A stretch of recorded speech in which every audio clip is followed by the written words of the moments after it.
Rue does some crafting with his skeleton bones, and he ends up creating a skeleton centipede. He shows it to the girls, and they think it's creepy, but he explains they can use it as a vehicle, and he plans to take them back to their home.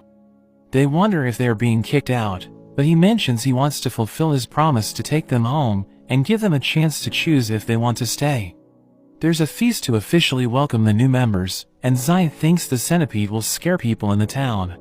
The Dhampir Danny notes that the Empire and the Kingdom have disdain for demi-humans, so he will need a guarantor from a noble family to get in, but Zai offers to help him out.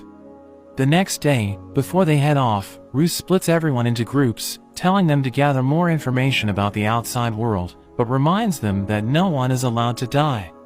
They all head off, and Rue thinks things will be quiet without everyone around, but he looks forward to finding even stronger prey out in the world, as they head towards the city of Trient. They arrive at the city, but everyone panics, thinking they're about to get slaughtered.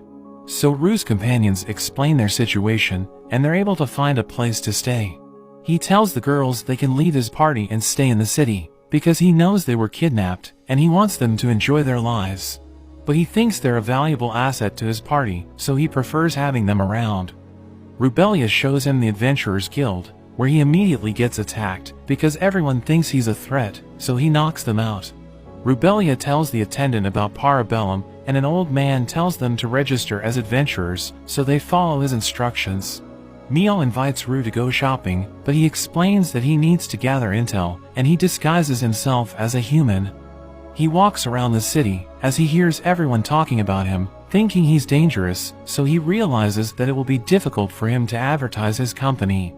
He suddenly gets ambushed by a group of thugs, but he easily deals with them and eats their bodies. He realizes that they're wearing rings with the same design, so he thinks they're working for a criminal organization. He hears a boy arguing with a group of men, because he just paid their ransom, but they won't release their hostage. So he threatens to kill them, but they take him down, and he's about to be stabbed, but Rue knocks them out, and he infects them with one of his replicants.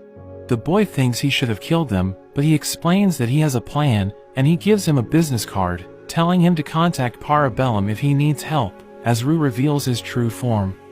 That evening, the boy visits Rue, saying he's trying to rescue a princess who has been kidnapped, and Rue reveals that he knows where to find her. We see the thugs in their hideout, but Rue eliminates them, and he leads the boy to the princess, as he examines a document, realizing that the whole thing was planned out. He advises the boy not to tell anyone what happened, but he refuses, so Danny uses his hypnosis, forcing him to obey. The following